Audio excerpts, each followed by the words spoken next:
Ya, selamat malam, shalom teman-teman. Shalom, shalom. Shalom, shalom. Shalom, shalom. Ya, yang tiada shalom. Di sisimu Tuhan dalam penderitaan. Bagus ya.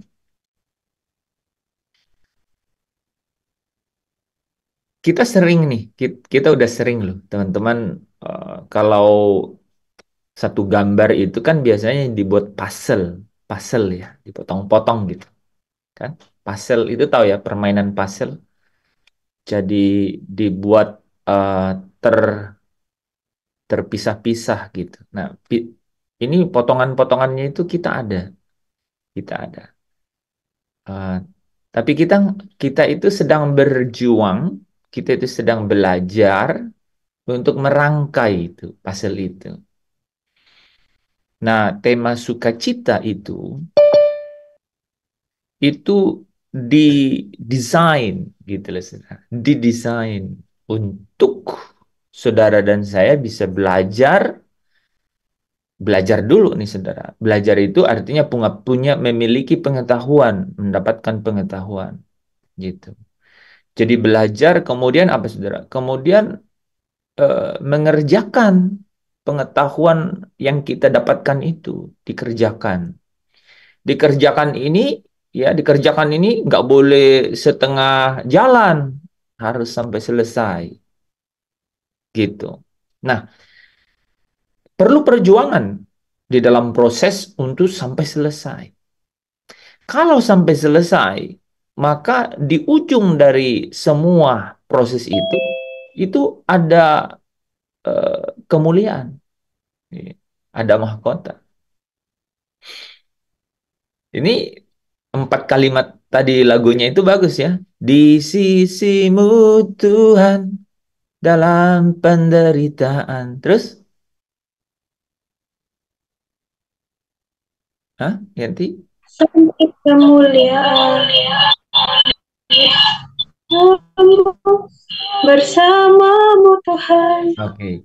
Sampai kemuliaan bersamamu Tuhan.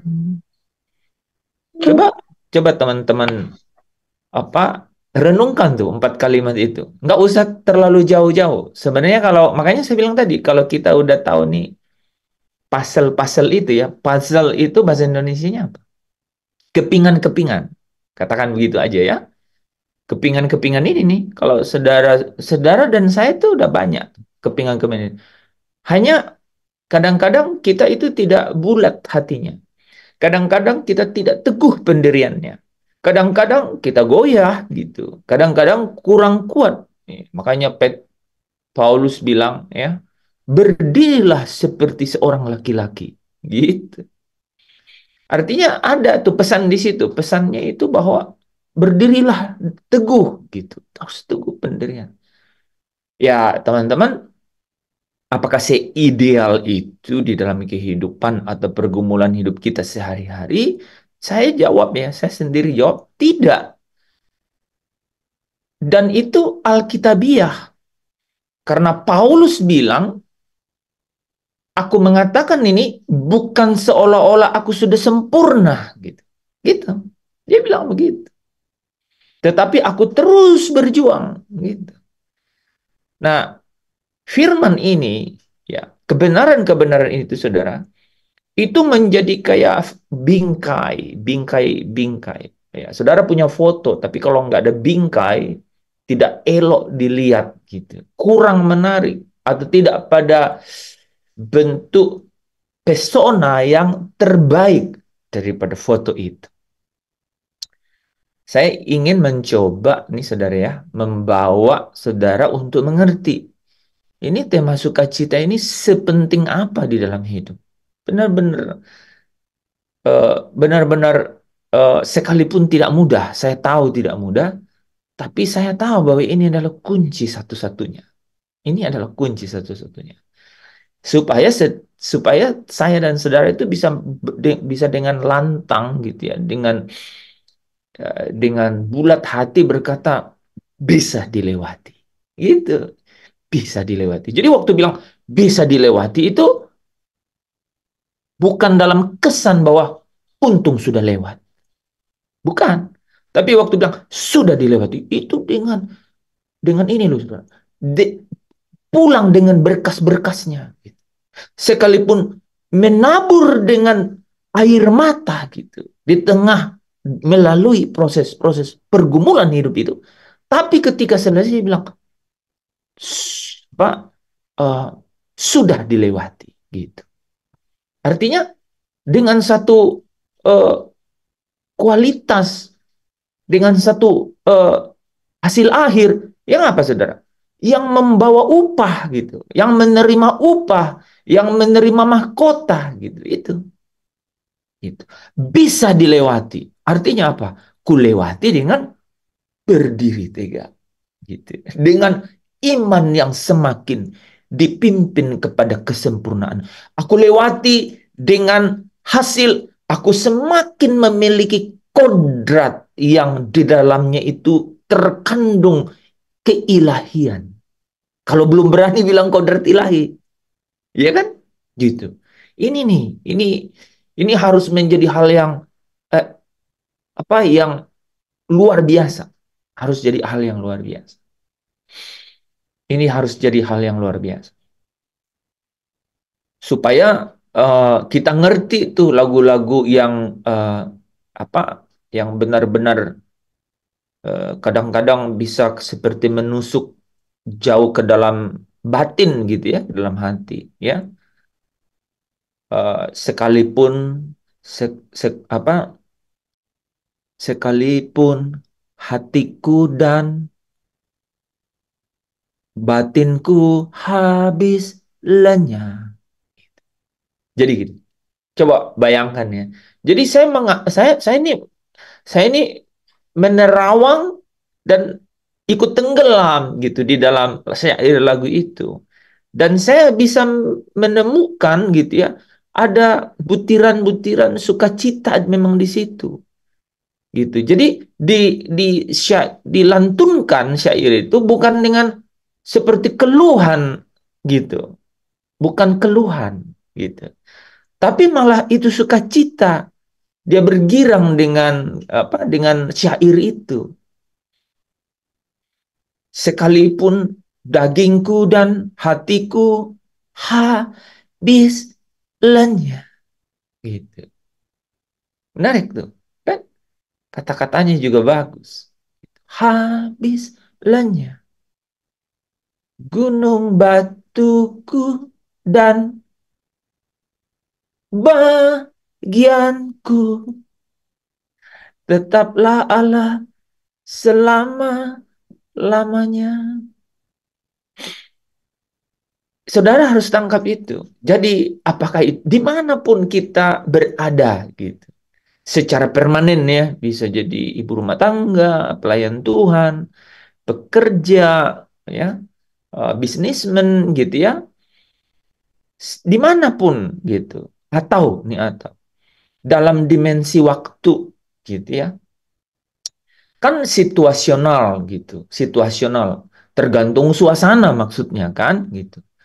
Tidak, kita bisa menyadari gitu bahwa aku harus bisa memilih gitu.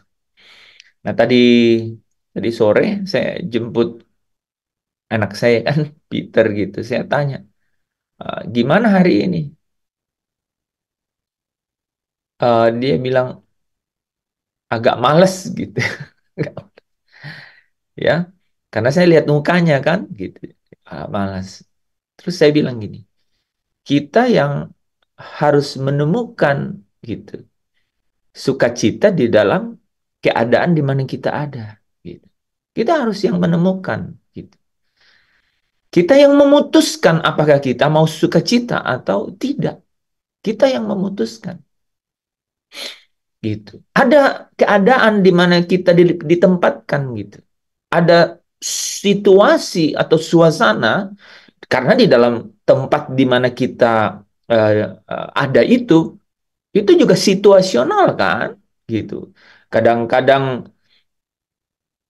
istri atau suami kita tidak selamanya eh, membahagiakan kan gitu. Atau bos, teman kerja selalu mensupport kan enggak gitu. Tidak selamanya kan gitu. Tak selamanya gitu. Jadi memang kita harus memilih, memilih. Nah, saudara dan saya tidak akan memilih membabi buta atau tanpa dasar atau memilih dengan mencoba-coba gitu. Enggak kan gitu. Inilah gunanya Zoom ini. Ini gunanya Zoom ini. Tuti astuti. Saya nggak tahu. Saya spotlight saya dulu ya. Hmm? Ya, tapi nggak tahu dari mana. Ya sepertinya nama-nama biasa. Biasanya yang nggak bagus tuh yang nama ini. Hmm. Oke. Seperti biasa bisa diikutin kan. Nah, jadi teman-teman juga kalau ada yang masuk nih tiba-tiba tiba-tiba eh, apa memberi kesan yang tidak elok itu nggak usah nggak usah heboh gitu, nggak usah. Kita udah tahu Tovan dan badai dunia ini itu kita udah tahu jenis-jenisnya. Ada yang namanya Katrina, ada yang namanya Seroja. Tahu. Jadi jangan kaget. Kita hanya akan bilang kiri kanan, kulihat saja. Saudara harus ya nanti ulangi dengar yang saya khotbahkan beberapa waktu lalu ya. Harus rileks secara rohani. Saudara hanya bisa rileks secara spiritual. Secara fisik tanpa mata, saudara nggak mungkin rileks. Wah, gimana? Pekerjaan di depan mata, yang punya anak banyak, banyak sekali daftarnya, ya kan? Keadaan ketika keluar rumah, itu orang kompetisi, bersaing, gitu. Dan bersaingnya bisa tidak sehat, gitu loh. Saudara akan temui itu. Nah, kita tidak boleh kaget, tidak boleh heran dengan semua itu. Kita harus begitu paham dan tahu memilih apa yang harus menjadi reaksi kita. Harus tahu apa reaksi kita terhadap itu. Nah, pengetahuan akan kebenaran. Ini kata-kata itu nggak boleh dirubah karena itu ada di dalam Alkitab, saudara. Pengetahuan akan kebenaran itu harus kita miliki, gitu, saudara. Ya, itulah yang akan membentuk hukum-hukum yang akan menuntun kita memutuskan sesuatu dengan akal budi, gitu. Ada hukum di dalam akal budiku, kata Paulus. Jadi kalau ada hukum di dalam tubuh jasmaniaku, ada hukum di dalam tubuh jasmania yang selalu keinginannya itu menghasilkan uh, dosa, ya, karena kodrat dosa, maka ada hukum di dalam akal budi. Nah, hukum dalam akal budi bagaimana bisa ada kalau dia tidak diberikan namanya pengetahuan akan kebenaran? Salah satu tahun 2024 ini yang kita mau bahas adalah sukacita ini. Saya saya mencari gitu, teman-teman nih. Saya mencari, saya membulatkan hati dan eh, di awal saya pikir hal biasa aja, tapi karena ini pesan Tuhan di akhir 2023, eh, saya tuh nggak bisa lari gitu dari itu, nggak bisa. Kok tiba-tiba ini ya yang jadi pesan gitu. Makanya saya sampaikan itu, saya nggak renungkan, saya nggak konfirmasi, nggak sama sekali nggak. Saya dapat, saya langsung tulis dan saya langsung posting di WhatsApp grup kita. Bersukacitalah dalam pengharapan, sabarlah dalam kesesakan, bertekunlah dalam doa. Ini warnanya katanya. Jadi kamu harus memiliki pengetahuan akan kebenaran mengenai ini. Supaya ketika kita bilang bisa dilewati, itu dengan kekayaan, dengan hasil yang daripadanya kita mendapatkan berkas-berkas yang menorehkan di dalam diri kita ini kekayaan batinia gitu. Dan itu pasti membawa upah gitu. Itu pasti membawa mahkota dan itu pasti mahkota kemuliaan gitu. Dengan apa? Dengan bersukacita kita bisa mengatakan bisa dilewati. Artinya gini loh. Saya menang melewati proses itu. Saya menang melewati pertandingan itu. Saya menang di dalam proses perjuangan itu. I did it my way. Gitu. Ya. Oh, salah saudaranya. I did it with your way, with God's way gitu. I did it with God's way, not with my way. Saya telah menyelesaikan dan melakukannya dengan caranya Tuhan, bukan dengan caranya saya. Gitu. Oke, saudara, saya apa terus berusaha untuk memakai banyak hal gitu ya, supaya pengetahuan akan kebenaran ini mengenai sukacita ini saudara bisa tangkap dengan apa? Dengan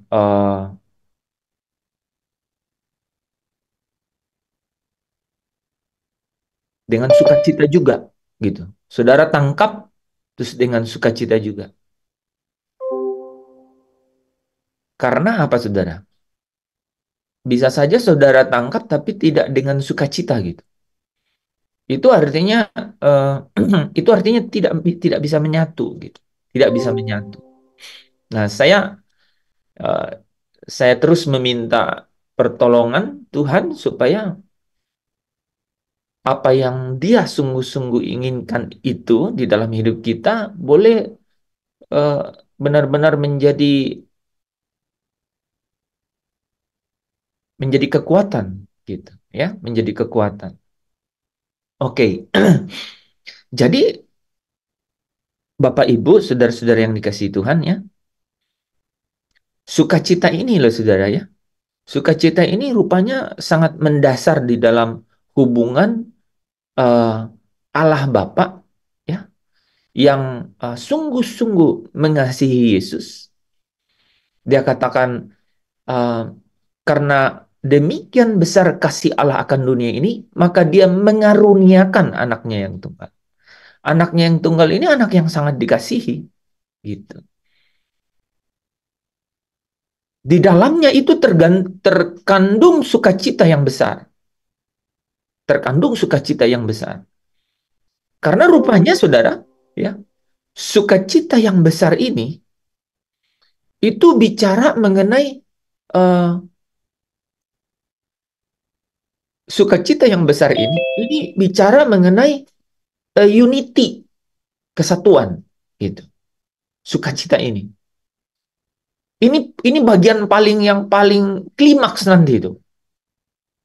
Paling klimaks nanti. Setelah kita nanti banyak bahas ini, sebenarnya bagian yang paling inti itu adalah menyatu gitu, menyatu di dalam apa yang Bapa mau sebenarnya, apa yang Tuhan mau.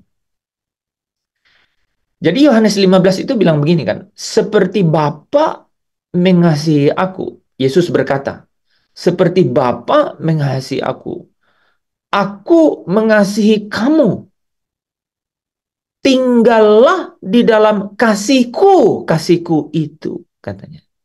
Gitu. Tinggallah di dalam kasihku itu. Nah, terus ayat yang ke-10 bilang gini kan, uh, supaya kamu tinggal di dalam kasihku itu, kamu harus melakukan perintah-perintahku. Gitu. Sama seperti aku tinggal di dalam kasihnya. Gitu. Jadi ada ada kalimat yang luar biasa di situ. Tinggal di dalam kasihnya. Ada sesuatu yang menyatu di situ. Kita tidak boleh tinggal di luar kasihnya gitu. Harus tinggal di dalam kasihnya.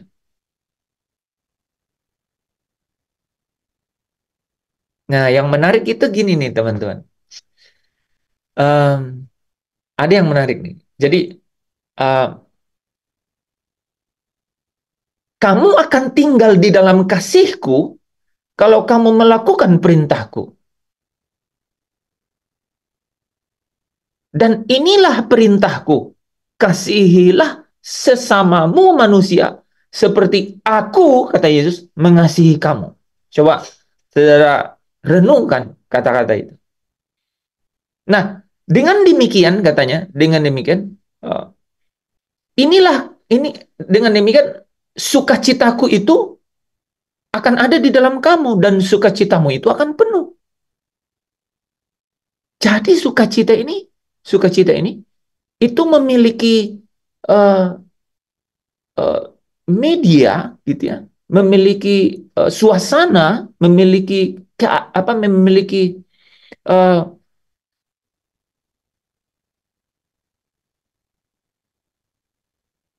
keadaan yang ada dalam nuansa kasih. Ini sukacita ini. Makanya kita sering ini kan, kita sering rasakan tuh. Saudara kalau mengasihi orang dengan mengasihi dengan tulus, ya, Anda akan bersuka cita. Anda akan merasakan yang namanya sukacita. Anda akan merasakan yang namanya sukacita. Ketika kita memberi tak harap kembali, itu saudara, ya. Ketika saudara memberi itu tidak mengharapkan kembali tanpa pamrih gitu, saudara merasakan sukacita. Jadi dia memang punya seperti chemistry, dia memang memiliki suasana batin dia memiliki uh, uh, natur gitu. Dia memiliki naturnya gitu. Dia memiliki keadaannya. Sukacita itu. Saya ulang ya. Saya ulang karena ini itu perbincangan yang tidak semua orang perbincangkan di Alkitab. Ini hanya Bapa dan Yesus dengan muridnya. Yohanes 15, 9, 10, 11, dan 12. Seperti Bapa mengasihi aku mengasihi kamu. Tinggallah di dalam kasihku. Jadi, bayangkan ya, Yesus itu mengasihi kita seperti Bapa mengasihi dia. Saya tanya, saudara, bagaimana Bapa mengasihi Yesus yang paling saudara bisa gambarkan terbaik? Terbaik gitu. Apa yang saudara bisa gambarkan gitu? Oh, Bapa mengasihi Yesus. Wah, TOP BGT deh. Nggak ada duanya gitu. Apa yang saudara bisa uh, yang saudara bisa katakan gitu, yang saudara tahu? Hmm? Silakan.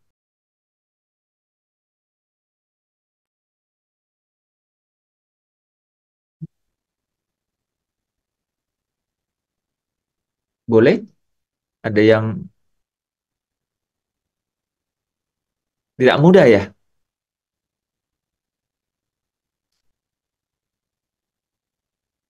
Tidak mudah ya? Sebenarnya banyak. Oke, coba baca uh, Efesus eh Efesus 2.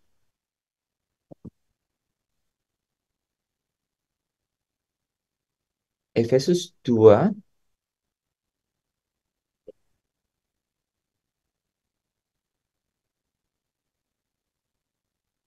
ayat uh, ini kita dari situ dulu nih. Nanti ada nih, nanti kita kemarin juga bicara begini kan. Kamu belum meminta sesuatu yang memuliakan aku. Nah, gimana kita memuliakan? Referensinya harus bagaimana Yesus memuliakan Bapaknya. Nanti kita bahas itu.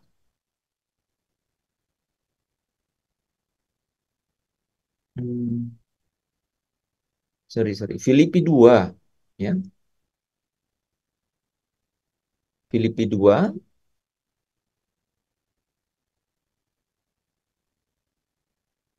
ayat 9.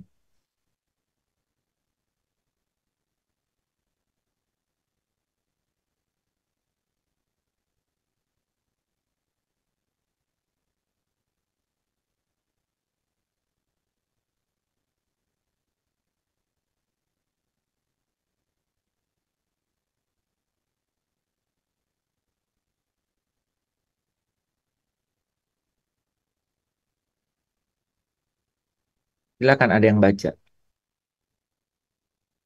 Bagaimana bagaimana teman-teman bisa tahu bahwa Allah itu sungguh mengasihi Yesus? Atau mulai dulu deh dari Yohanes Yohanes 15. Yohanes 15. Ini kita perlu perlu dapat ini. Kita perlu ketemu. Mudah nggak ketemunya? Nggak mudah. Benar-benar nggak mudah. Dari lagu tadi itu saya bisa membayangkan. Di sisimu Tuhan dalam penderitaan. Emang didesain kayak gitu? Di sisi Tuhan terus menderita. Emang didesain seperti itu? Wah, saudara tahu nggak? Saya debate ya, debat lintas agama di TikTok itu benar-benar diketawain, bukan cuma diketawain, diolok-olok. Masa Bapak mengirim anak yang terkasih untuk diludahin gitu, untuk dihina gitu, untuk kalah oleh maut gitu, oleh iblis. Jadi memang ada rahasia yang besar di situ. Kalau Allah menjadi, kalau itu memang rahasia, memang kita harus penuh perjuangan untuk menemukan itu. Saya pikir karena syair terakhir tadi kan, jadi bagus juga untuk mengantar itu, ya. Di sisimu Tuhan dalam penderitaan.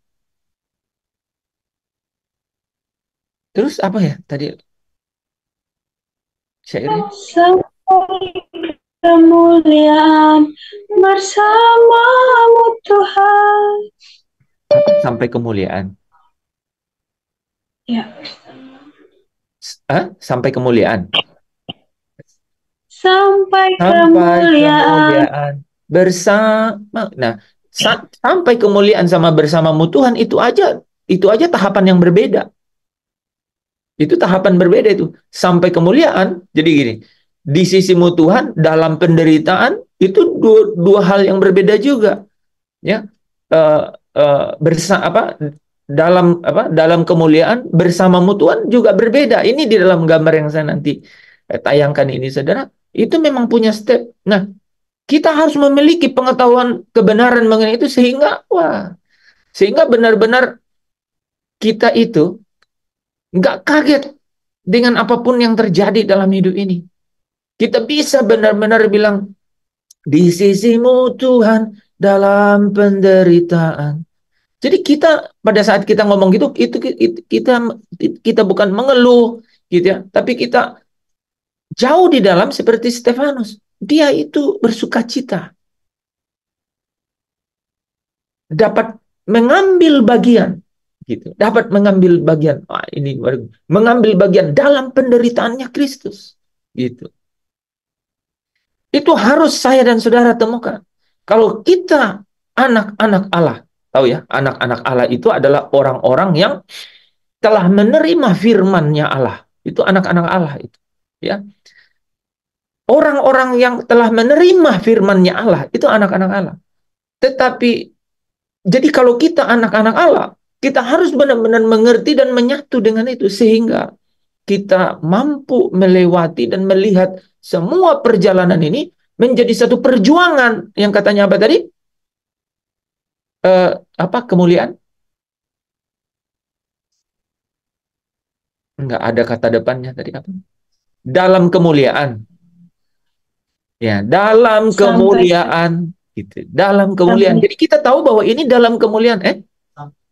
Makanya kalian main game kalau kita lagi khotbah. Ini di sini juga banyak yang berjuang di sini. Makanya kuis Alkitabnya berantakan. Nah, sampai kemuliaan. Jadi sampai kemuliaan itu berarti ada tingkatan loh. Ada ada ada tingkatan. Ada satu proses perjuangan yang sedang dijalani sampai kemuliaan gitu. Nah, jadi eh, kita harus sekali lagi ya saudara ya. Ini memang rahasia. Jadi saya memang sengaja nih bawa dulu ya, bawa dulu ininya saudara. Eh, kebatinannya gitu, suasana batinnya tuh ya. Saya harus bawa dulu suasana kebatinannya itu supaya saudara memiliki grit. Nah, udah ngerti grit kan? Grit itu eh, ini kegairahan atau kegigihan untuk mencari atau dan sampai mendapatkannya. Sekalipun banyak kendala, rintangan dan gangguan, saudara tetap melihat kepada mencarinya gitu, mencarinya sampai mendapat. Nah itu, karena ini jawabannya. Saya udah tahu ini jawabannya. Jadi saudara kalau dalam kehidupan kekristenan mengiringi Yesus nih, saudara, waduh ini berat. Saudara harus ketemu ini rumus ini. Bahwa saudara harus ketemu yang namanya rumus sukacita. Hanya orang yang mampu bersukacita di dalam Tuhan yang benar-benar dapat melewatinya itu, saudara. Oke. Yohanes 15 dulu. Yohanes 15 ayat 9. Kita dari sini aja nih, teman-teman. Oke. Kan ada sukacita anak-anak Allah. Kayaknya ada nih. Sini ayatnya ya. Sukacita anak-anak Allah. Oke, langsung ayat 11. Semuanya ini kukatakan kepadamu supaya sukacitaku ada di dalam kamu dan sukacitamu itu ya, sukacitamu menjadi penuh. Nah, ayat 9 dan 10-nya apa ya? Coba teman-teman ada yang bisa baca. Ayat 9 dan 10-nya. Yohanes 15 ayat 9 dan 10. Seperti Bapa telah mengasihi aku, demikianlah juga aku telah mengasihi kamu. Tinggallah di dalam kasihku itu. Jikalau kamu menuruti perintahku, kamu akan tinggal di dalam kasihku, seperti aku menuruti perintah Bapakku dan tinggal di dalam kasihnya. Coba baca ayat yang ke-12. Ayat 12, inilah perintahku, yaitu supaya kamu saling mengasihi seperti aku telah mengasihi kamu. Nah, ya saudara, ada yang menarik di situ kan? Jadi formulasi ini gini loh. Firman itu memang dari Allah. Jadi ini firman ini kita harus jadikan rema gitu ya. Pokoknya kalau rema itu saya selalu ingat Dorcas. Ini nggak main-main. Ini saudara. Ini gambar saya ini di dalamnya ada rema. Jadi ini terkait langsung. Sukacita ini yang kita baca Yohanes 15 itu saudara bahkan saya yakin nih. Saudara itu ya itu bisa melewatkan itu begitu saja itu. Seperti biasa aja. Padahal di dalamnya itu tergantung rahasia yang besar. Ada 3 hal di situ, ya. Ada 3 hal di situ, saudara. Pertama bicara mengenai kasih. Yang kedua bisa bicara mengenai perintah. Ya, perintah. Yang ketiga bicara mengenai sukacita. Jadi kasih, terus ada perintah, terus baru ada sukacita.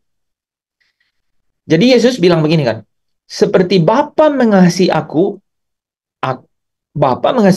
mengasihi kamu. Tinggallah dalam kasihku itu. Jadi kasihnya Yesus yang mengasihi kita, itu adalah kasih yang dia impartasikan dari kasihnya Bapa kepada dia. Satu. Kedua,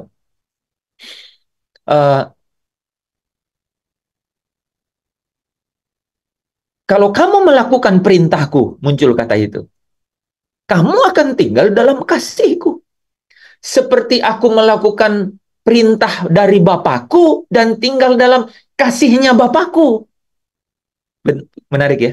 Jadi kasih sama perintah itu satu satu ini ya, satu hal yang eh, bukan cuma tidak bisa dipisahkan. Itu satu kesatuan. Jadi kalau kita bisa bilang mengasihi Allah, mengasihi Yesus, pasti melakukan perintahnya. Nah, yang menarik disimpulkan di ayat 12. Inilah perintah itu.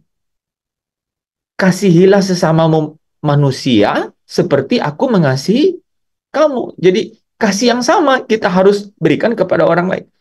Di dalam hal inilah itu munculnya di ayat 11 ini. Ayat 11 akhirnya bilang gini kan, semuanya itu kukatakan kepadamu yang tadi saya jelaskan itu, supaya sukacitaku, jadi sukacitanya Yesus itu apa, saudara? Saya mau tanya, apa sukacitanya Yesus? Kan gini, semuanya itu kukatakan kepadamu, ya kan? Supaya sukacitaku ada dalam kamu. Apa sukacitanya Yesus kalau dari dua ayat di atasnya? Hmm?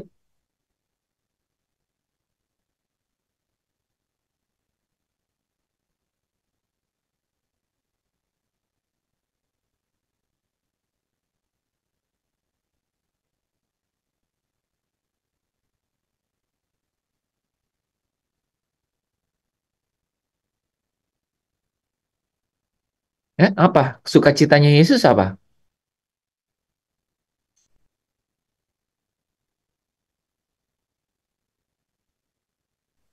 Ketika kita tinggal di dalam kasih-Nya dan taat mendengar. Enggak, sukacitanya Yesus, Pak. Sukacitanya Yesus apa itu? Kan dia bilang, supaya sukacitaku. Jadi semuanya ini kukatakan kepadamu supaya sukacitaku. Jadi apakah Yesus bersukacita? Maksudnya? Udah pasti kan? Nah, tapi sukacitanya dia apa? Menyatakan rahasia kerajaan Allah kepada kita Di ayat itu nggak ada loh, Pak. Saya cuma referensi ayat itu aja, sederhana. Ya? Apa sukacitanya Yesus di situ? Ya, sebenarnya Pastor Lepi udah jawab di situ ya, saudara. Sukacitanya Yesus di situ itu karena apa? Karena Bapa mengasihi dia. Itu dia sukacitanya itu.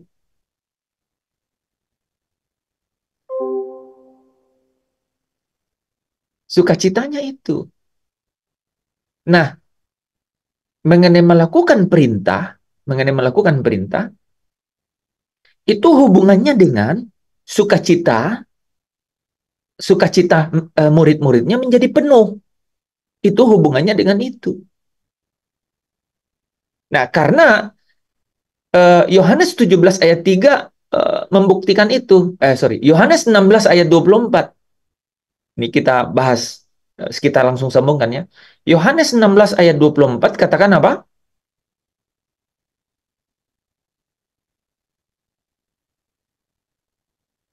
Sampai sekarang kamu belum meminta sesuatu.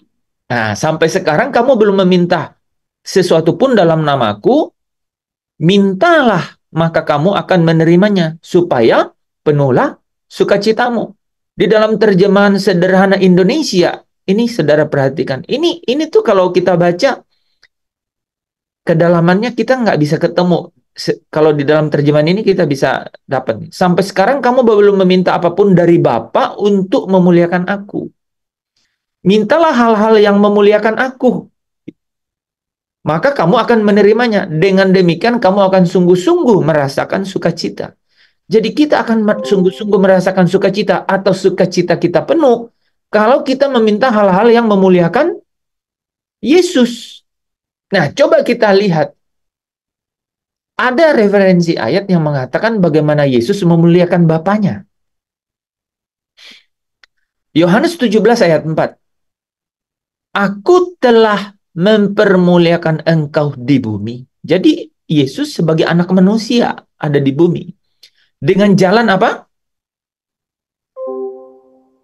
menyelesaikan pekerjaan yang engkau berikan kepadaku.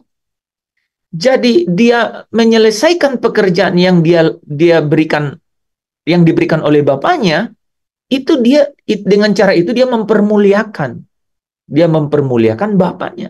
Nah, saudara bisa sambung dengan tadi kan? Dengan melakukan perintah Yesus. Dengan melakukan perintah Yesus, maka mereka itu dapat tinggal di dalam kasih-Nya Yesus. Dan dengan demikian mereka memuliakan Yesus. Saudara bisa tangkap nggak? Bisa tangkap ya? Jadi Yesus mempermuliakan Bapaknya dengan cara menyelesaikan pekerjaan yang diberikan Bapaknya kepadanya. Coba sekali lagi baca Yohanes 15 ayat yang ke-10. Nah, saudara bandingkan dengan ini nih, dengan Yohanes 17 ayat 4.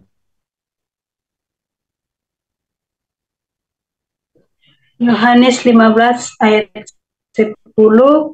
Jikalau kamu menuruti perintahku, kamu akan tinggal di dalam kasihku, seperti aku menuruti perintah Bapakku dan tinggal di dalam kasih-Nya.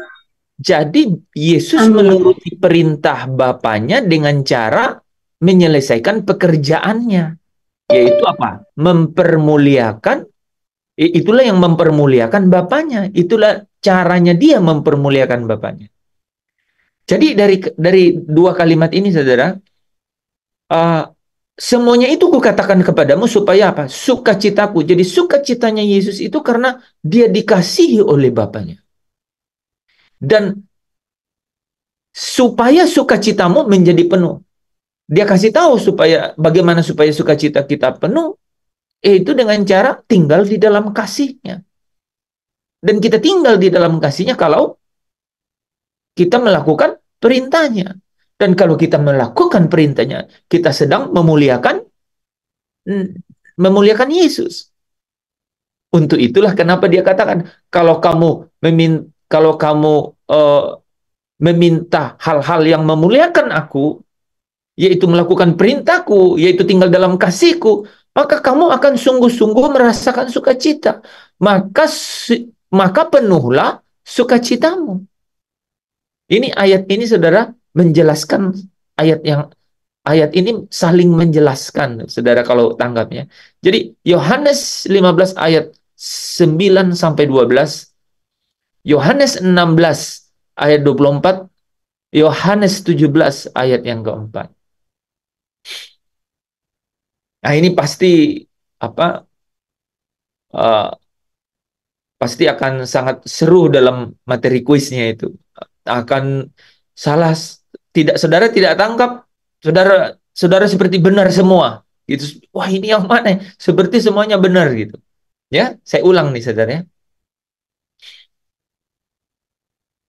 Yesus berkata, seperti Bapa mengasihi aku mengasihi kamu. Tinggallah di dalam kasihku itu. Nah, tinggallah di dalam kasihku itu. Kasihnya inilah, ya, kasihnya inilah yang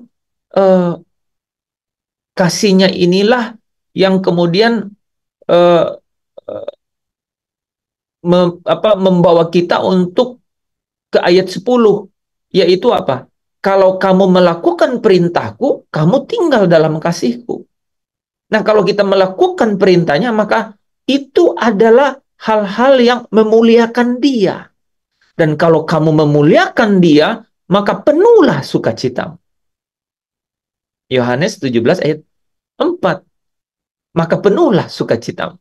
Kalau kamu melakukan perintahnya. Dan karena kamu melakukan perintahnya, maka kamu pasti tinggal dalam kasih-Nya. Dan kasih-Nya ini, itu sama seperti Bapa mengasihi dia, sama seperti Yesus melakukan perintah Bapaknya, dan dia tinggal di dalam kasih-Nya Bapaknya itu. Ya, potongan Yohanes 10 ayat Yohanes 15 ayat 10 bagian kalimat terakhir kan? Ya kan dia bilang gitu ya. Sama seperti aku melakukan perintah Bapakku dan tinggal dalam kasih-Nya. Gitu, ya. Jadi kita harus mendalami sukacita yang ini yang ada di sini, saudara. Kalau saudara semakin mendalami ini, maka saudara pasti dipimpin oleh Roh Kudus kepada satu kebenaran, ya, satu kebenaran, dan kebenaran itu yang akan kemudian akan berbuah berlipat kali ganda tuh kebenaran itu. Jadi paham dulu itu tuh, saudara, paham dulu. Oh, itu Bapa mengasihi Yesus. Itulah sukacitanya Yesus. Itu sukacitanya Yesus. Yang dia bilang, sukacitaku kuberikan kepadamu. Oke, berhenti di situ dulu ya. Kita explore di situ. Oh, ada sukacitanya Yesus yang ada sukacitanya Yesus, dan itu rupanya itu adalah bagaimana kasihnya Bapa kepada dia. Nah, saya singkat cerita karena ini bukan materi itu ya, saudara. Salah langsung. Apa sukacitanya Yesus ini? Yaitu Bapa mengasihi dia. Apa bentuk terbesar dari itu? Saudara, tadi apa? Filipi 2 ya, ayat yang ke-9 ya. Itu sebabnya Allah meninggikan dia dan mengaruniakan kepadanya nama di atas segala nama. Jadi Allah meninggikan dia dan mengaruniakan kepada dia nama di atas segala nama. Saudara tahu nggak apa konsekuensinya? Supaya dalam nama Yesus bertekuk lutut. Ini sudah saya baca ya. Segala yang ada di langit dan yang ada di bumi. Yang ada di langit dan yang ada di bumi di atas dan yang ada di bumi di bawah. Jadi nggak ada yang sisa, saudara. Nggak ada yang sisa kan? Gitu. Ya. Dan segala lidah mengaku Yesus Kristus adalah Tuhan. Itu bentuk kasihnya Allah kepada dia. Allah meninggikan dia. Saudara kalau cari ayat dalam Alkitab ada banyak ayatnya. Dan kemudian Allah mendudukkan dia di sebelah kanannya. Di sebelah kanan yang maha kuasa. Jadi Allah sangat mengasihi dia. Ya. Nah, saudara sekarang udah bisa udah bisa mencoba menalar nih, kemana nih arahnya nih. Jadi sukacitanya Yesus itu karena Allah mengasihi dia, Allah meninggikan dia. Nah sekarang nih, sukacitaku itu kuberikan kepadamu. Jadi Yesus memberikan sukacita itu kepada kita. Dan sukacita ini itu pasti ada konsekuensinya nih. Apa nih? Gitu. Ya. Apa yang menjadi konsekuensi daripada sukacita ini? Ketika sukacitanya Yesus itu ada pada kita. Saudara pasti bisa membaca ya. Di sisimu Tuhan dalam penderitaan sampai kemuliaan. Bersamamu Tuhan. Gitu ya. Sampai kemuliaan. Nah saudara, lihat ya. Jadi ketika sukacita Yesus yang ditinggikan oleh Allah itu diberikan kepada kita, Yesus mau supaya sukacita itu penuh di dalam kita. Untuk apa? Supaya saudara dan saya memang begini, supaya di mana Kristus itu duduk bersama seperti dia duduk bersama dia dengan Bapaknya, maka kamu pun akan duduk bersama dengan dia di atas tahtanya. Itu yang harus menjadi sukacita di dalam kita, dan itu sukacita itu harus menjadi penuh. Saudara bisa bayangkan nggak kemana arahnya itu? Jadi sukacita itu diberikan kepada kita, itu mau bicara mengenai sukacita akan satu hal, yaitu satu pengharapan.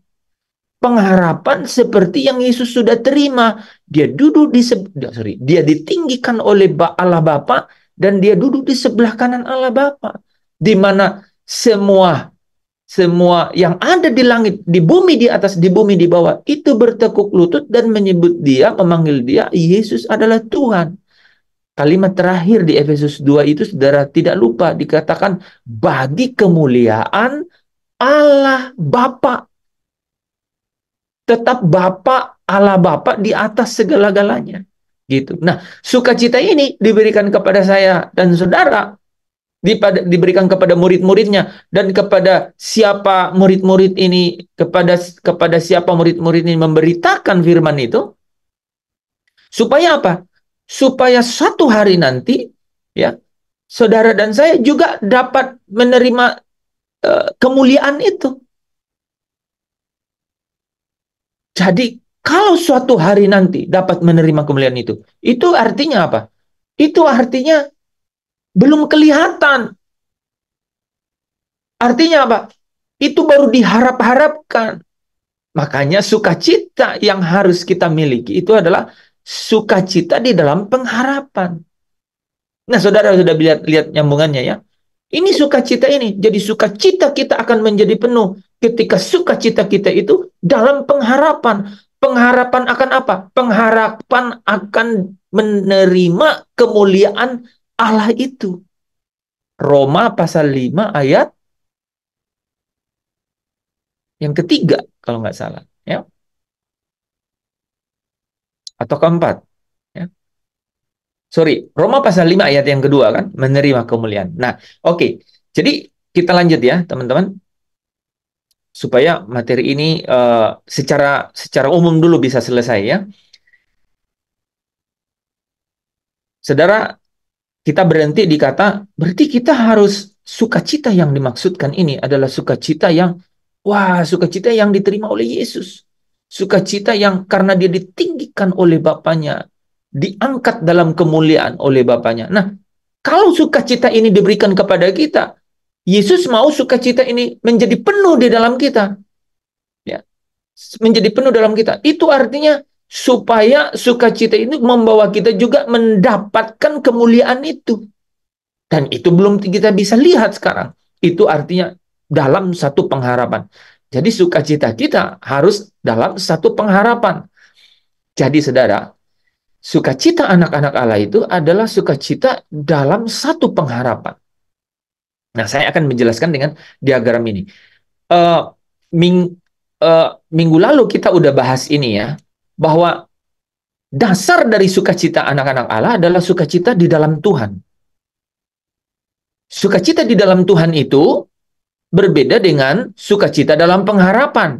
Saya ulang ya. Sukacita dalam Tuhan itu berbeda dengan sukacita dalam pengharapan. Karena pengharapan itu belum kelihatan.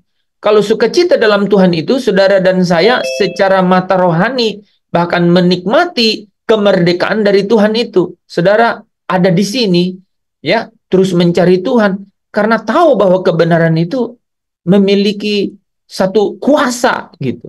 Nah, jadi sukacita dalam Tuhan ini kemarin kita udah diskusi sudah bahas ya. Itu timbul karena apa? Karena kita tahu bahwa kita menerima kasih karunia. Kita menerima kasih karunia. Dan kasih karunia ini membawa kita kepada apa? Hidup dalam damai sejahtera dengan Allah. Kita dapat berjumpa. Kita dapat berjumpa dengan Allah melalui hadiratnya yang ada di dalam kehidupan kita. Gitu. Ya, kita akan menikmati sukacita itu. Itu yang disebut kita masuk dalam kelegaan gitu. Kita ketemu Tuhan dan kita menikmati yang namanya kelegaan. Itulah waktu kelegaan itu dan itulah perjumpaan pribadi dengan Tuhan itu. Itu dasar dari sukacita di dalam Tuhan, ya. Itu dasar dari sukacita dalam Tuhan, ya. Nah, ini akan menjadi apa? Dasar dari percaya kita, iman, ya. Iman percaya kita, ya. Kita yakin, muncul keyakinan. Aku dikasihi. Aku tidak dibuang gitu. Aku orang yang punya arti. Dunia bilang aku bukan siapa-siapa, tapi di mata Tuhan aku adalah anaknya gitu. Itu saudara. Sukacita dalam Tuhan itu saudara tidak perlu apa-apa dari dunia ini. Bahkan secari kain lampin pun tidak saudara perlukan. Karena apa? Sukacita dari Tuhan itu adalah kasihnya dalam kehadirannya, sehingga saudara bisa berjumpa secara pribadi dengan dia sampai saudara menikmati yang namanya kelegaan gitu. Di sini kau beri kelegaan di rumahmu Tuhan. Saudara menikmati benar-benar yang namanya kelegaan karena saudara memiliki pengetahuan akan kebenaran bahwa Allah mengasihi aku. Saudara tahu nggak? Kalau saudara hanya tahu itu, tidak mungkin saudara menikmatinya. Tapi Allah sendiri memberikan kasihnya itu melalui Roh Kudus di dalam hati kita. Saudara dimeterai dengan Roh Kudus sehingga saudara bisa menikmati kelegaan itu. Sungguh-sungguh menikmati kelegaan itu ketika berjumpa dengan hadiratnya Allah gitu. Nah, Bapak Ibu Saudara yang dikasihi Tuhan, ini yang akan menjadi fondasi dasar yang kuat untuk kita memiliki apa? Sukacita di dalam pengharapan. Ini dasarnya. Saudara dan saya tidak mungkin dapat memiliki ya sukacita dalam pengharapan kalau tidak memiliki sukacita yang di dalam Tuhan ini. Kalau saudara tidak ada di dalam waktu kelegaan ini, mempunyai perjumpaan pribadi dengan Tuhan, nggak mungkin mengharapkan. Apa yang kita mau harapkan? Kita ketemu Tuhan aja di dalam secara pribadi, enggak. Kan nggak mungkin. Hanya jika saudara menikmati perjumpaan secara pribadi dengan Tuhan dan mengalami kelegaan di dalam dia, saudara akan berkata, aku mau menikmati ini terus, aku mau dipenuhi ini terus, aku mau dipuaskan dengan ini terus, dan aku tidak mau pergi dari hadirat-Mu ya Allah. Tetapi buka mata, masih ada pergumulan, persoalan dalam hidup. Saudara akan berteriak. Roma 8 katakan, kita mengeluh. Itu Roma 8 ayat 23 katakan, kita mengeluh di dalam hati. Itu saudara. Karena apa? Ada tubuh yang masih membuat kita terbatas menikmati yang namanya kelegaan. Makanya di dalam keadaan itu, kita harus memiliki pengharapan. Dan pengharapan. Pengharapan akan apa, saudara?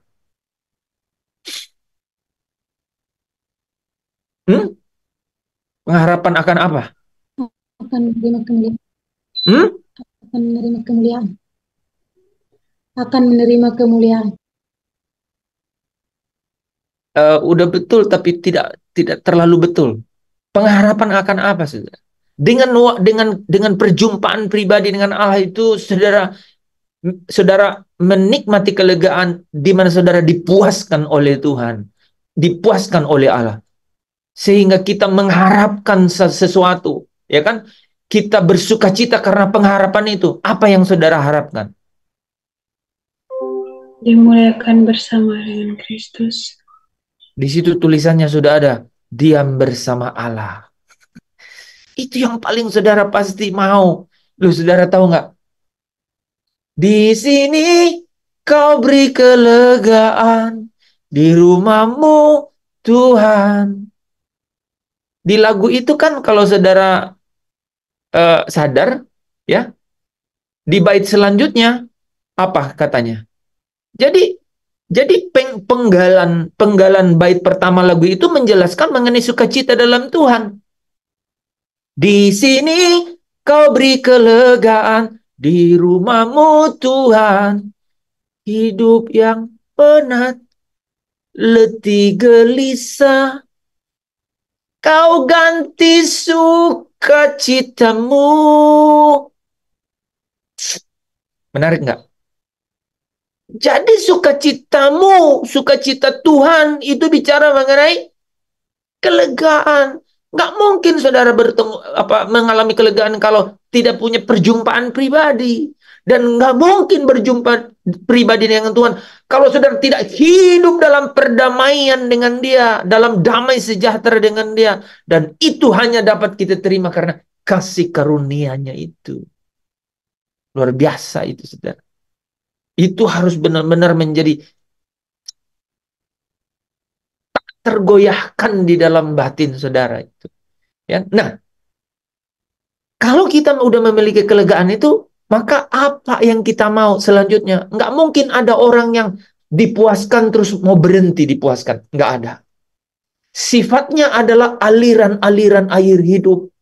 Makanya kepada perempuan Samaria Yesus berkata, air yang kuberikan ini tidak akan buat kau haus lagi. Tidak berhenti di situ. Tapi apa saudara katanya? Akan menjadi mata air. Artinya apa? Terus memancar. Dikatakan yang terus memancar sampai kepada hidup yang kekal. Berarti kita mau dan mau dan mau terus. Dan tapi buktinya kita buka mata, saudara. Ya, kata lagu tadi apa? Hidup yang penat, letih gelisah, kau ganti sukacitamu. Saudara, nggak berhenti kan? Dia harus berharap terus. Makanya bait keduanya saudara perhatiin nggak? Bait keduanya apa dia bilang? Di tempat perhentian Bapa, jiwaku labuhkan. Itulah sukacita dalam pengharapan. Karena apa saudara? Karena belum bisa nyata sekarang. Saya tanya nih saudara, saya tanya ya. Jujur jawabnya ya saudara ya. Siapa yang benar-benar sungguh dapat merasakan kelegaan di dalam Tuhan? Boleh angkat tangannya. Benar-benar pernah merasakan yang namanya, di dalam Tuhan itu aku merasakan kelegaan. Pak Tadus, Mira, siapa yang benar-benar pernah rasakan? Di dalam Tuhan itu benar-benar aku rasakan kelegaan. Dorcas dapat, Yuli, ya. Yanti nyanyi doang ya. Oke, Yanti. Ya. Mas Yandri, ya. Kenapa tangan yang yang diangkat Yandri? Raise hand. Kan iya, kan bisa langsung angkat tangan. Ya. Nah, saudara ya. Jadi kita bisa merasakan kelegaan. Nah, sekarang saya tanya ya. Di tempat perhentian Bapa, jiwaku labuhkan. Siapa yang bisa merasakan tempat perhentian Bapa sekarang? Nggak ada. Belum ada. Belum ada kan? Abraham bilang, aku melambaikan apa? Aku dari jauh melihat, ya, hanya melambai-lambaikan tangan, gitu. Melambai-lambai, gitu ya, melambai-lambai. Dari jauh, gitu. Sama seperti kita sekarang. Itulah yang namanya sukacita dalam pengharapan. Tapi saya ingin jelaskan ini dulu nih sebelum saya masuk ke situ. Saudara tahu nggak? Sukacita kita dalam Tuhan itu tidak bisa penuh tanpa sukacita dalam pengharapan ini. Kelegaan kita yang kita rasakan nih di dalam Tuhan hari ini tidak akan bisa terpuaskan secara penuh kalau saudara belum sampai di tempat perhentiannya Bapa. Kenapa? Buktinya apa? Yaitu kita mengeluh di dalam tubuh yang fana ini, yang sementara ini. Kita mengeluh. Kita menderita di bawah di bawah tekanan, saudara. Itulah yang kita hidup yang penat, penuh, letih, gelisah. Itu. Matius 11 ayat 28 katakan, marilah datang kepadaku hai kamu yang letih lesu dan berbeban berat. Aku akan memberikan kelegaan kepadamu. Ini sukacita dalam Tuhan itu. Karena kasih karunia-Nya kita hidup dalam damai sejahtera dengan Allah. Nah, saudara, supaya sukacita kita penuh, kita harus memiliki sukacita di dalam pengharapan itu. Yaitu apa? Diam bersama dengan Allah. Nah, inilah yang disebut di dalam Kisah Para Rasul 3 ya saudara ya, ayat 21, waktu pemulihan. Waktu pemulihan, saudara. Ya. Kita baca ayatnya sedikit ya. Nih. Ya. Apa katanya? Kristus itu harus tinggal di surga. Saudara bayangkan kan? Yesus yang tadi ada di bumi, yang bicara mengenai sukacita dalam Tuhan, itu di sini di ayat yang memberikan kelegaan, kita balik ya. Nih, saudara ya. Yesus yang ada di bumi, ya, oke, di bumi itu di mana ya? Yesus yang ada di bumi, um,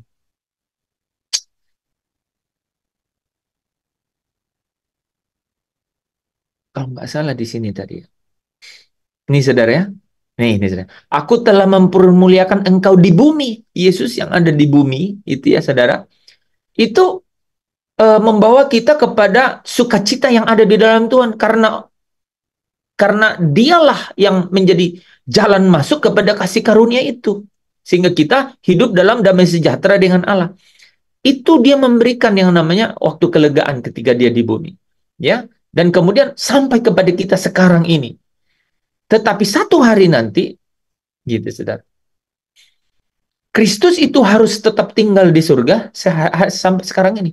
Sampai waktu pemulihan segala sesuatu. Seperti yang difirmankan Allah dengan perantaraan nabinya yang kudus di zaman dahulu. Jadi waktu pemulihan itu akan tiba. Ada waktu pemulihan itu. Kita akan lihat waktu pemulihan itu, saudara. Nah, Bapak Ibu Saudara yang dikasihi Tuhan, ada apa di antara itu? Kita bersukacita dalam pengharapan supaya kita bisa, pengharapannya supaya kita diam bersama dengan Allah. Nah, saudara, diam bersama dengan Allah itu kan artinya apa? Ya dimuliakan bersama dengan Kristus kan? Ya, oke. Nah, bagaimana kita sampai ke sana? Ini yang paling penting, saudara. Aduh. Kita harus memiliki pengenalan akan Allah. Kita harus memiliki pengenalan akan Allah. Kita udah berjumpa dengan Dia. Kita dapat kelegaan dari situ. Tapi, saudara tahu nggak? Ketika berjumpa dengan seseorang yang akhirnya kira-kira menjadi best friend gitu, apa yang terjadi? Wah, pertemuan pertama, semua puji-pujian keluar, kan? Ya, semua sanjungan keluar. Tapi dalam hubungan yang lebih jauh, saudara harus mengenal. Untuk bersama-sama, kalau itu sampai hubungan pacaran kemudian mau suami istri ya, untuk bisa bersama-sama akhirnya, itu harus tidak cukup dengan hanya sanjungan-sanjungan di awal kan, harus lebih mengenal. Ini sama nih saudara, satu hari akan diam bersama dengan Allah. Yang paling penting adalah pengenalan akan ya. Nah, pengenalan akan Allah, kita lihat ayatnya beberapa ya. Yohanes 17 ayat 3 katakan, inilah hidup yang kekal itu, yaitu mereka mengenal engkau. Jadi dia harus, kalau kita mau berdiam bersama-sama dengan Allah, yaitu di dalam kekekalan, kita harus mengenal Allah itu, bahwa dialah satu-satunya Allah yang benar. Gitu. Ya. Tetapi bertumbuhlah dalam kasih karunia dan dalam apa? Pengenalan akan Tuhan. Jadi kita memang menerima kelegaan melalui kasih karunia, tapi apa katanya? Kamu harus bertumbuh dalam pengenalan akan Tuhan. Ya. 2 Petrus 1 ayat 2 sampai 3. Kasih karunia dan damai sejahtera melimpahi kamu oleh apa? Pengenalan akan Allah. Jadi kasih karunia yang tadi kita sudah dapat ketika kita menerima kelegaan melalui perjumpaan dengan Allah itu akan melimpah kalau kita apa? Memiliki pengenalan akan Allah. Dan ayat selanjutnya ya, kalimat selanjutnya ini, karena kuasa ilahinya telah menganugerahkan kepada kita segala sesuatu yang berguna untuk hidup yang saleh. Jadi dengan pengenalan ini kita akan bisa hidup yang saleh. Ya. Ini rupanya diulang di sini ya. Hidup yang saleh oleh pengenalan kita akan Dia. Jadi pengenalan akan Allah ini menjadi sangat penting. Rupanya kita hanya akan bisa bertumbuh kalau kita semakin mengenal Dia. Tidak cukup hanya berjumpa. Tapi apakah perjumpaan itu hanya sekali? Rupanya tidak, saudara. Ya, perjumpaan ini harus terus-menerus. Ya, perjumpaan ini harus terus-menerus, saudara. Karena apa? Rupanya orang yang sering berjumpa akan apa? Akan terus dan terus semakin mengenal. Semakin sering ketemu, semakin dia akan semakin mengenal gitu. Nah, melalui apa? Pengetahuan akan kebenaran. Hanya dari firman kita bisa apa? Firman yang kita terima itu akan memberikan kita semakin lama kita memiliki pengenalan mulai dengan nalar kita kenal. Nah, tetapi setiap firman ini, saudara, setiap firman ini itu akan menjadi setiap firman ini itu akan tertulis di dalam hati dan di dalam hati kita, yaitu di dalam apa? Di dalam pikiran dan perasaan kita, di dalam jiwa kita. Nah, melalui apa, saudara? Melalui pengalaman hidup. Setiap pengetahuan akan kebenaran itu kita akan apa? Kita akan ukir, torehkan, goreskan dalam pikiran dan perasaan kita melalui pengalaman hidup. Nah, saudara, pengalaman hidup yang seperti apa? Yang penuh dengan kesesakan. Makanya disebut sabarlah dalam kesesakan. Ya, karena dalam kesesakan itu orang akan memiliki ketekunan gitu. Ya, memiliki ketekunan, dan kalau mereka bisa tekun, mereka akan yang namanya tahan uji. Saudara, tahu nggak bahwa warna kuning ini ada hubungannya dengan warna kuning ini? Orang yang tahan uji, saudara, akan menimbulkan yang namanya pengharapan. Kok bisa ya? Karena tahan uji ini itu timbul dari ketekunan ini. Ketekunan di dalam apa? Di dalam kesesakan. Yaitu melalui pengalaman hidup yang menjadikan firman itu menjadi apa? Menjadi makanannya. Jadi ketika memiliki pengetahuan akan kebenaran, yaitu firman itu yang kemudian apa? Yang dikerjakan di dalam pengalaman hidupnya, di dalam setiap kesesakan. Itu di dalam setiap kesesakan, dan itu yang membangkitkan ketekunan, dan ketekunan itu yang membangkitkan tahan uji. Tahan uji ini itu membangkitkan pengharapan, saudara. Kita baca ayat ini ya. Dan bukan hanya itu saja, kita malah berbeda juga dalam kesengsaraan, di dalam kesesakan. Karena kita tahu bahwa apa? Kesengsaraan itu menimbulkan ketekunan. Ya, jadi kesengsaraan itu menimbulkan ketekunan loh, saudara. Saudara, ya, saudara tertekan, penat, letih dan gelisah. Saudara, itu akan menimbulkan ketekunan. Kalau apa? Kalau saudara memakai setiap firman atau pengetahuan kebenaran itu di dalam setiap kesesakan itu. Kalau tidak, saudara akan tidak tahan uji. Saudara dan saya akan apa? Jatuh. Saudara dan saya apa? Akan putus asa gitu. Putus harap. Putus harap. Tetapi kalau saudara memakai setiap firman, ini penting nih kata-kata ini ya. Kalau saudara memakai setiap pengetahuan akan kebenaran, yaitu hukum-hukum yang ada di dalam akal budi, melawan hukum-hukum yang muncul dari kedagingan, itu saudara akan semakin apa?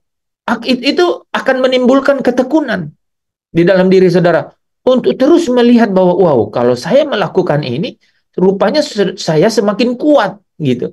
Itu akan menimbulkan ketekunan, dan ketekunan itu akan menimbulkan tahan uji.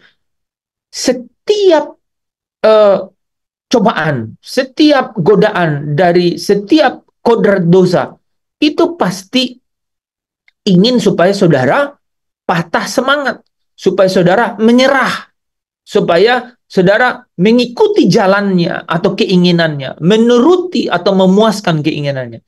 Tetapi kalau saudara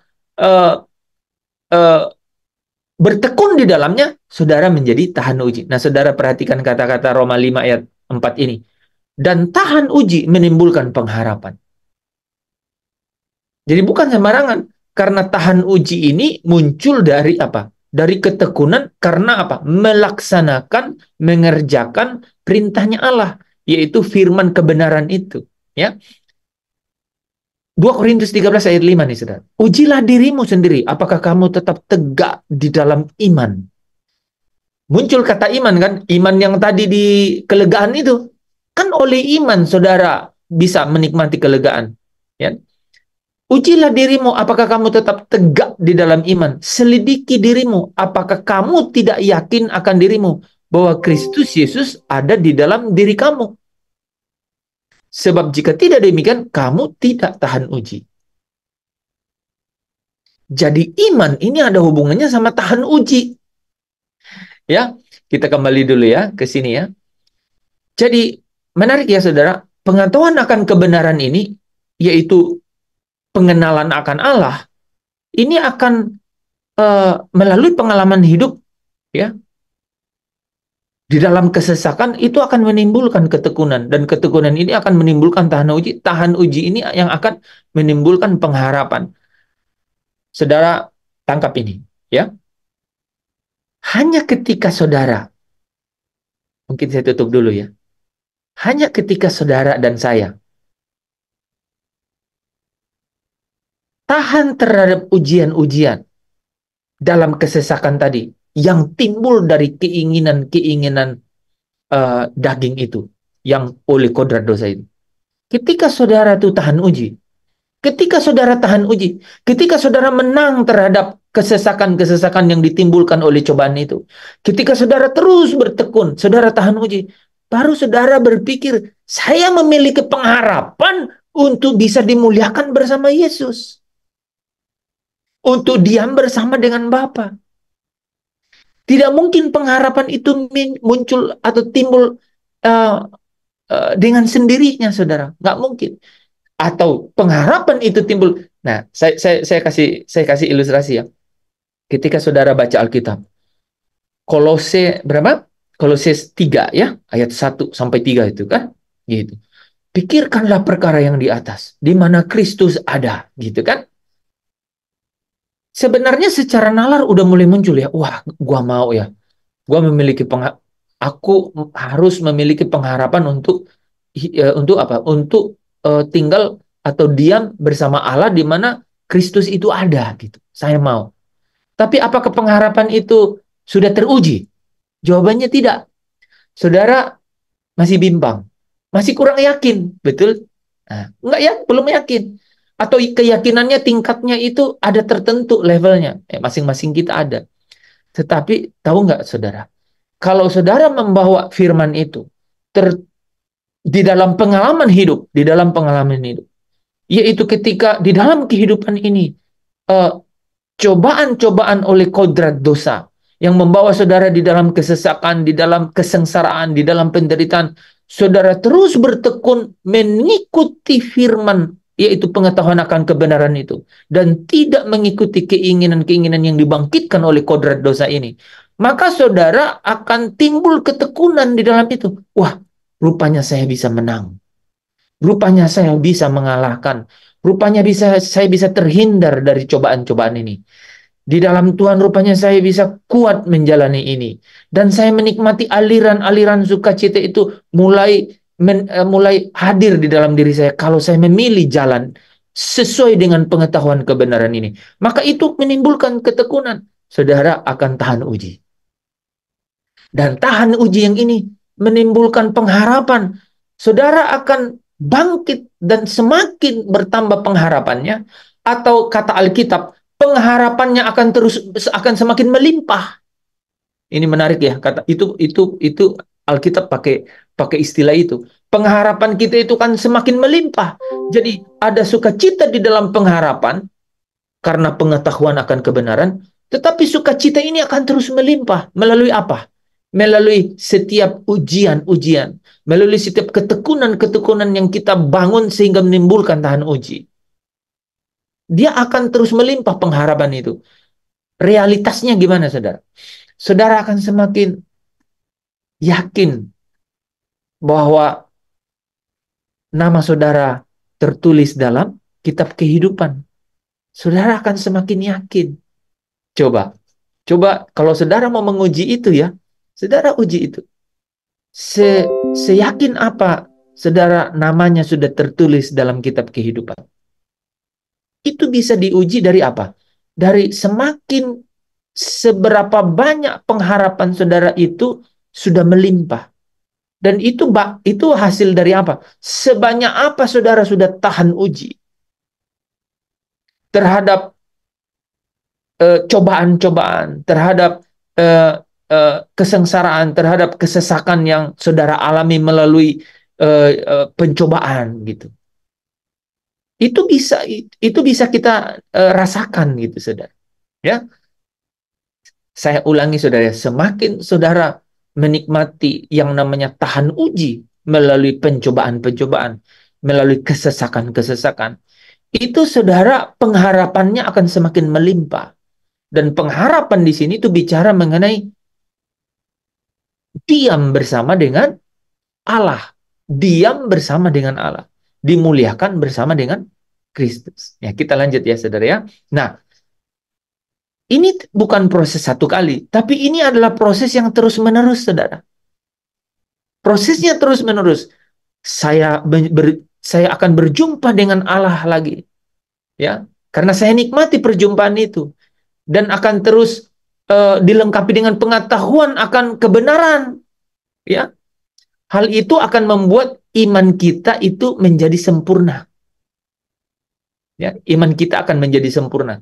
Dan kalau iman kita menjadi sempurna terus-menerus, saudara, apa yang akan terjadi, saudara? Kita akan menikmati yang namanya kodrat ilahi. Semakin kodrat dosa yang ada di dalam daging kita akan masuk ke dalam yang namanya kodrat ilahi. Nah, satu hari nanti, sukacita yang dalam pengharapan karena pengetahuan akan kebenaran ini, yang terus akan melimpah karena tahan uji, satu hari nanti pengharapan ini ada yang namanya penggenapan pengharapan itu. Pengharapan kita ini akan genap namanya ya, penggenapan pengharapan.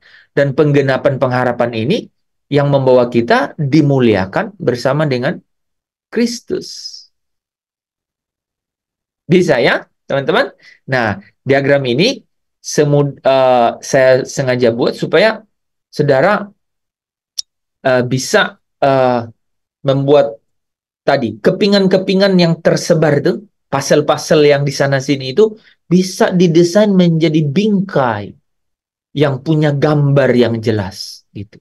Sehingga sudah tahu nih, apapun yang terjadi di dalam perjalanan hidup saudara, perjuangannya sekeras apapun, saudara sudah tahu bahwa saya hanya punya satu respon, yaitu sukacita. Dan sukacita itu ada dua. Saya sudah menerima sukacita dari Tuhan. Sudah menerima sukacita dari Tuhan. Yang membawa saya menikmati kelegaan. Di sini kau beri kelegaan di sini. Sudah ada kelegaan itu. Ya, itulah perjumpaan dengan Tuhan. Tapi ingat, kita tidak bisa di sini terus. Kita tidak bisa ada di dalam kemah yang sementara ini terus. Karena apa? Karena kemah yang sementara ini itu ada kodrat dosa di dalamnya. Kita tidak bisa. Kita pasti mengeluh gitu. Kita pasti ada di bawah tekanan gitu. Kita terhimpit di bawah tekanan gitu. Ya. Artinya apa? Kita memang harus memiliki satu pengharapan, yaitu apa? Diam bersama dengan Allah selama-lamanya. Selama-lamanya. Dan itu adalah pengharapan, karena itu sesuatu yang belum kita lihat. Ya. Di tempat perhentian Bapa, jiwaku labuhkan. Jadi kita labuhkan ke sana. Sesuatu yang belum kita nikmati, kita rasakan gitu, ya. Diam bersama dengan Bapa. Itulah yang kita rindukan gitu, yang kita ya itu yang membuat kita bersukacita gitu, karena rupanya suatu hari nanti semua ini akan berlalu gitu. Hidup yang penat, siapa yang sering penat? Hidup yang penat, penuh letih dan gelisah, itu kita akan nanti satu hari nanti kita akan tinggalkan gitu. benar-benar kita akan terpisah dengannya. Jadi saudara, ya, saya ambil waktu sedikit lebih ini ya, karena gambarnya harus selesai dan saudara harus dapat sesuatu bahwa sukacita anak-anak Allah itu ada terletak di dalam sukacitanya Yesus. Dan sukacitanya Yesus itu diberikan kepada kita. Dan diberikan kepada kita melalui kasihnya itu. Dan itulah yang membuat kita memiliki kelegaan di dalam diri kita. Tapi belum sempurna. Harus menjadi sempurna. Yaitu apa? Diam bersama Allah. Itu sukacita yang kita harus miliki dalam perjuangan ini, di dalam hidup ini, yaitu sukacita dalam pengharapan. Pengharapan menerima kemuliaan Allah, yaitu dia bersama dengan Allah satu hari nanti, selama-lamanya di dalam kerajaannya. Amin, saudara. Itu yang kita harus jadikan respon di dalam kehidupan kita. Jadi tidak ada yang mengejutkan kita dalam hidup ini. Tidak ada yang membuat kita bimbang dalam hidup ini. Tidak ada yang membuat kita kaget dalam hidup ini. Ya, orang luar katakan no surprise. Tidak ada yang mengagetkan kita. Tidak ada yang membuat kita tiba-tiba bimbang gitu, saudara. Karena apa? Kita tahu bahwa sukacita dari Tuhan itu ada bersama dengan saya. Dan satu hari nanti, di dalam sukacita akan pengharapan, yaitu menerima kemuliaan itu, akan saya nikmati. Jadi saya harus bertekun di dalam perjalanan hidup ini, yaitu perjuangan iman di dalam hidup ini. Nah, waktu-waktu nanti ke depannya selanjutnya, saudara, kita akan dalam ya membahas setiap kotak-kotak tadi itu semakin dalam dengan kasus-kasus yang real gitu, saudara ya. Sehingga semakin hari sukacita saya dan saudara semakin penuh ya. Amin ya. Kita tutup dulu dalam doa ya. Bapa, hamba berhenti berbicara, tapi hamba doa sungguh-sungguh biarlah Engkau terus berbicara. Karena hamba percaya dan hamba tahu bahwa inilah yang membawa kemerdekaan yang sejati itu. Yang membuat setiap anak-anakmu akan menikmati kehadiranmu di tengah-tengah dunia ini. Kehadiranmu melalui penyertaanmu di dunia ini. Dan mereka juga tidak berhenti berharap untuk satu hari nanti akan tinggal dan diam bersama-sama dengan Engkau. Bapa di dalam kerajaan surga, ialah setiap firman-Mu ini Tuhan, itu terus berbuah berlipat-lipat kali ganda, supaya firman ini meneguhkan, melengkapi, menguatkan, dan mengokohkan, sampai kami semua dibawa masuk ke dalam kemuliaan-Mu. Terima kasih Bapa. Di dalam Kristus Yesus Tuhan, kami datang kepadamu. Saudara yang bersuka cita dan percaya bersama dengan saya, katakan amin. Amin.